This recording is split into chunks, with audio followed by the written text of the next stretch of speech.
Who started Labor Day? The bloody and confusing history of an American holiday. The act making Labor Day a federal holiday spared few words when it was signed into law on June 28, 1894. Above the scripted signatures of President Grover Cleveland, the Speaker of the House, and the Vice President, the 83-word law declared that the first Monday of September be the day celebrated and known as Labor's Holiday. The paragraph does little to suggest the decades of confusion that would swirl around the holiday's origins. Cleveland's role in its creation or the blood spilled along the way. Labor leaders with similar names spawned much debate as to who was the holiday's true founder. And the caretaker of the nation's leading Cleveland Museum insists that the president's signing of the law was not the politically motivated gesture widely reported ever since.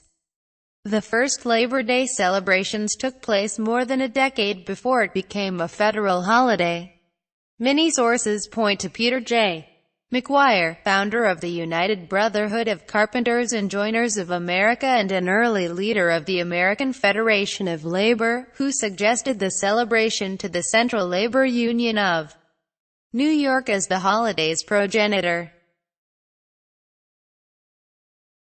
Others claim that Matthew McGuire, secretary of the Central Labor Union, proposed the holiday. Labor Day's radical roots, how a worker revolt on the B&O Railroad almost became a revolution. On Sept. 5, 1882, the first parade launched in Lower Manhattan. A band played "When I First Put This Uniform On," from Patience, a comic opera by Gilbert and Sullivan. According to the U.S. Department of Labor, the total number of marchers ranged from 10,000 to 20,000. The New York Tribune reported that the windows and roofs and even the lampposts and awning frames were occupied by persons anxious to get a good view of the first parade in New York of workingmen of all trades united in one organization. Nearly 25,000 union members and their families celebrated in a post-parade party at Wendell's Elm Park at 92nd Street and 9th Avenue. From 1887 to 1894, 23 states passed Labor Day laws. Oregon was the first, followed by Colorado, Massachusetts, New Jersey and New York. Then came its recognition as a federal holiday. The passage of Labor Day legislation was not a priority of Cleveland's presidency, said Sharon Farrell, caretaker of the Grover Cleveland birthplace in Caldwell, NJ. Rather, legislation had already been making its way through Congress and did not hinge on Cleveland's final signature, she said. He was not the driving force behind it. And it was not his idea, Farrell said. He just happened to be the president sitting in the chair. Farrell's argument challenges a widely held belief that Cleveland rushed the legislation through in the midst of one of his presidency's most fraught moments, the Pullman strike.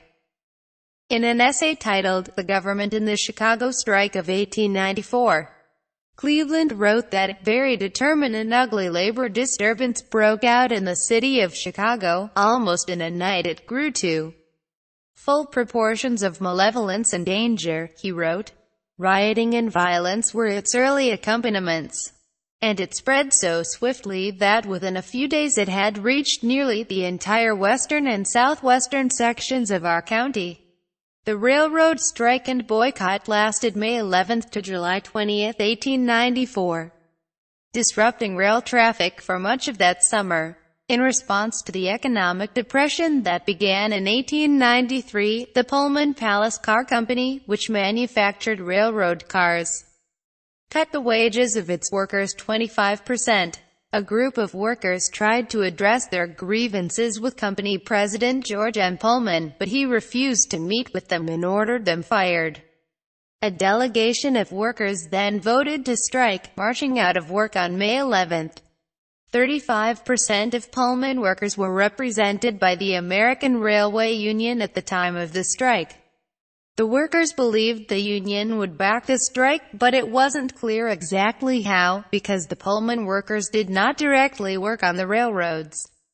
The union ultimately refused to handle Pullman cars or trains with Pullman cars until the railroads cut ties with the Pullman Company. Union president and future socialist presidential candidate Eugene V. Debs knew that the support of switchmen would be key to the boycott's success. If switchmen stopped adding or removing Pullman cars from trains, the railroads would replace them with non-union workers and prompt more union members to walk out. By the end of June, 125,000 workers on 29 railroads quit rather than handle Pullman cars. But Debs worried about the potential for the workers' anger to lead to violence. As he predicted, a crowd following a June 20